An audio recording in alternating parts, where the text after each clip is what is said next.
প্রচন্ড শীত আর কাঁপতেছেন বুড়ো মানুষ।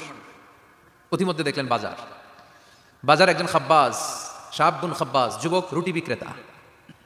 সে রুটি বিক্রি করে, চুলার মধ্যে রুটি সেকে। সে যে সালাম দিল, আসসালামু আলাইকুম।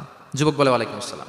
আহমদ ইবনে হাম্বল বলে, যুবক আমার যাওয়ার জায়গা নাই, সফরে বেরিয়েছি, খুব শীতে কষ্ট পাচ্ছি, রাতে যদি তোমার এই চুলা থেকে একটু আগুন পোহাই কোনো সমস্যা? যুবক বলে, না না সমস্যা না, হালান সাহালান, খোশ আমদেদ, আসেন আসেন, আপনি আগুন পোহাইলে আমার সমস্যা কি? সুবহানাল্লাহ পড়েন। আল্লাহ শুকরিয়া করে উনি বসলেন আর আগুন পোহাচ্ছেন। আর খেয়াল করলেন যুবক রুটি বানায় আর পরে আস্তাগফিরুল্লাহ, রুটির দলা বানায় পরে আস্তাগফিরুল্লাহ, খামির বানায় আর পরে আস্তাগফিরুল্লাহ, রুটি নিয়ে উনুনের ভিতরে চুলার ভিতরে সেকা দেয় আর পরে আস্তাগফিরুল্লাহ। দোকানদারের কাছে কেউ আসলেই সে রুটি দেয় আর পরে আস্তাগফিরুল্লাহ। ক্রেতার কাছ থেকে টাকা নিয়ে ক্যাশ বক্সে রাখে আর কি পড়ে? আবার রুটি বানানো শুরু করে আর কি পড়ে? খালি এটাই পড়তেছে। ইমাম আহমদ ইবনে হাম্বল তো অবাক, কিরে এটা আবার কেমন যুবক, খালি আস্তাগফিরুল্লাহ। উনি প্রশ্ন করলেন, যুবক ঘটনা কি? আসার পর থেকেই তোমার দেখতেছি তুমি রুটি বানাও, রুটি বিক্রি করো আর পড়ো আস্তাগফিরুল্লাহ, মালাকা ইয়া শাবাব। যুবক বলে, আস্তাগফিরুল্লাহ আমার সবচেয়ে বেশি পছন্দের আমল, আমি সবসময় আঠার মতো ইস্তেগফারের সাথে লেগে থাকি আর সবসময় পড়তে থাকি আস্তাগফিরুল্লাহ, আর এর বদৌলতে আল্লাহ আমারে মুস্তাজাবুদ দাওয়া বানিয়ে দিয়েছে। আহমদ ইবনে হাম্বল তো অবাক, আনতা মুস্তাজাবুদ দাওয়া, তুমি মুস্তাজাবুদ দাওয়া রুটিওয়ালা? আমি এত বছর হাদিস পড়াই, আমিও তো মুস্তাজাবুদ দাওয়া না, আর তুমি রুটি বেচো বাজারে, তুমি মুস্তাজাবুদ দাওয়া, তুমি দোয়া করলে সব কবুল হয়ে যায়? যুবক বলে, না আনা মুস্তাজাবুদ দাওয়া, আমি আমার জীবনে যত দোয়া করেছি কবুল করে নিয়েছে কে? সব দোয়া কবুল করে নিয়েছে আল্লাহ, একটা দোয়া ছাড়া। কয়টা? আহমদ ইবনে হাম্বলের কৌতূহল, কিউরিসিটি আরো বেড়ে গেল, কি সব দোয়া কবুল হয়েছে একটা দোয়া ছাড়া? মাযালিকা দুআ ইয়া শাব, কি সেই দোয়া? যুবক এবার বলতে শুরু করলো, আমার জীবনে যে দোয়াটা আল্লাহ কবুল করে নাই সেটা হচ্ছে আমি আল্লাহর কাছে অনেক চেয়েছি, অনেক দোয়া করেছি যে আল্লাহ শুনেছি এই জামানার সবচেয়ে বড় মুহাদ্দিস, তার নাম নাকি ইমাম আহমদ ইবনে হাম্বল। আল্লাহ তোমার কাছে আমার চাওয়া, আমি যেন এই ইমাম আহমদ ইবনে হাম্বলকে দেখে মরতে পারি, আমি যেন ইমাম আহমদ ইবনে হাম্বলের হাতে হাত রেখে মুসাফা করতে পারি আর তার কপালে একটা চুমু এঁকে দিতে পারি। আহমদ ইবনে হাম্বল আবেগপ্রবণ হয়ে গেলেন, চোখের পানি ছেড়ে দিলেন, বললেন, যুবক তোমার এই দোয়াটাও কবুল হয়ে গিয়েছে। আহমদ ইবনে হাম্বলের দেখা আর সাক্ষাৎ পাওয়ার জন্য আহমদ ইবনে হাম্বলের বাড়িতে তোমার যাওয়ার দরকার নাই, আহমদ ইবনে হাম্বল তোমার দরবারে ছুটে এসেছে।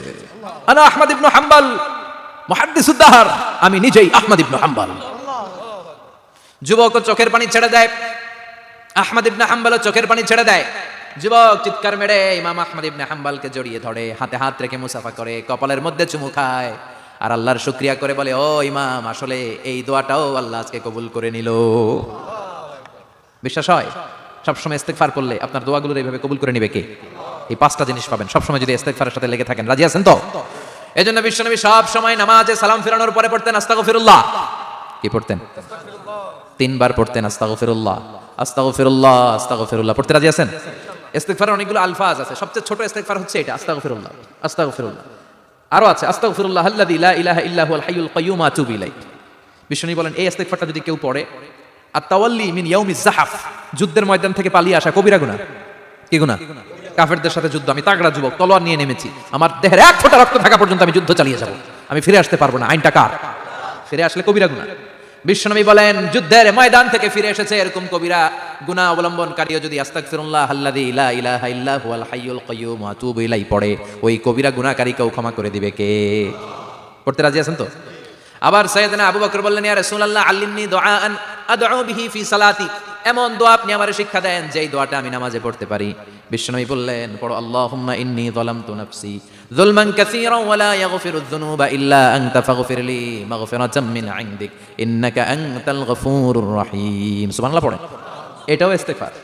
আমরা এটা বলি দোয়া মাসুরা, সালাম ফেরানোর আগে পড়ি না? যেখানেই ক্ষমা চাওয়ার কথা আছে ওইটারই কি বলে?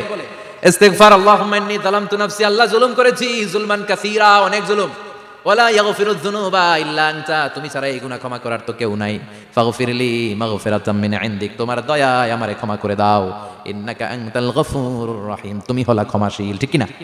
এটাও ইস্তেগফার, এটাও পড়বেন। আর এই সব ইস্তেগফারের শ্রেষ্ঠ ইস্তেগফারের নাম সাইয়্যিদুল ইস্তেগফার।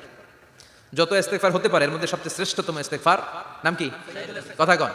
বুখারীর বর্ণনা, শাদ্দাদ ইবনে আউস রাদিয়াল্লাহু তাআলা আনহু বর্ণনা করেন, এই সাইয়্যিদুল ইস্তেগফার দিনের বেলা যে পড়বে, ওই দিনে মারা গেলে সে জান্নাতি।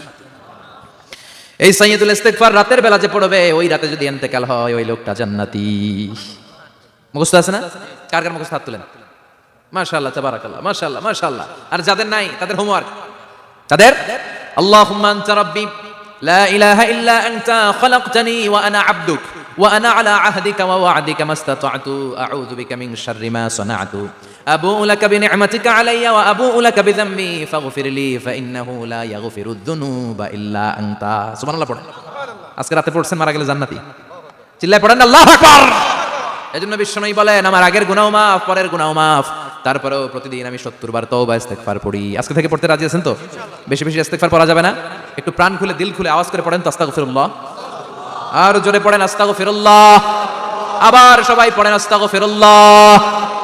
সব সময় তওবা ইস্তেগফার যারা পড়ে তাদেরকে পছন্দ করে কে? সব সময় জিকির করে করে জিহ্বাটারে যারা ভিজিয়ে রাখে তাদেরকেও পছন্দ করে কে?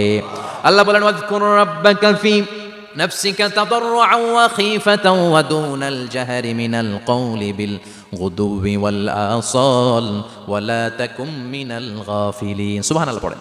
আল্লাহ বলেন, ওয়াজকুর রাব্বাকা ফি নাফসিক, আল্লাহরে মনে মনে ডাকো। তাদাররুআন ওয়া খীফা, আল্লাহর জিকির করতে আল্লাহ বলেছেন ফি নাফসিক। বুঝতেছেন অর্থ? ফি নাফসিকা, মনে মনে আল্লাহর জিকিরটা করো। তাদাররুআন ওয়া খীফা, তাদাররুআন মানে বিনয়ের সাথে, with full of humility, submission and humbleness. বিনয়ের সাথে আল্লাহরে ডাকো। ওয়া খীফা, গোপনে গোপনে ডাকো। দুনাল জাহারি মিনাল কওল, চিৎকার চেঁচামেচি করে ডেকো না। কার কথা? আওয়াজ করে জিকির করো না। এই যে আমরা মাহফিলে লা ইলাহা ইল্লাল্লাহ জিকির করে, এটা তালিমান। উদ্দেশ্য কি? তালিমের জন্য আওয়াজ করে জিকির জায়েজ আছে, কিন্তু ব্যক্তিগত জিকিরের যে ইবাদতটা, এটা আস্তে আস্তে হইতে হবে, এটা ভদ্রভাবে হতে হবে, চিল্লাচিল্লি করে নয়। আবার তালিমের জিকির ওইটাও ভদ্রভাবে। ইন্নাল্লাহা জামিল ইউহিব্বুল জামাল, আমার আল্লাহ সুন্দর, আমার আল্লাহর জিকিরের মধ্যেও সৌন্দর্য আছে না নাই? কিন্তু এদেশে জিকিরের ভেতরে লাফালাফি আছে না নাই? বেশি না কম? কি বসেন বসেন, হ্যাঁ বসে যান তো, অনেক ধরনের আছে জিকির। হ্যাঁ বসেন বসেন, বসে যান। হ্যাঁ হাইবার আলী, এটা কি আবার জালালি? তো এই যে ইন্নাল্লাহা জামিল ইউহিব্বুল জামাল, আমার আল্লাহ সুন্দর, আমার আল্লাহর জিকিরের মধ্যেও সৌন্দর্য আছে না নাই? তালিমের উদ্দেশ্যে সবাই মিলে জিকির করা যায়, কিন্তু চিল্লাফাল্লা করা যাবে না, লাফালাফি করা যাবে না, মাথা ডানে বায়ে ঝোলানো যাবে না, ঠিক কিনা? কিন্তু লাফা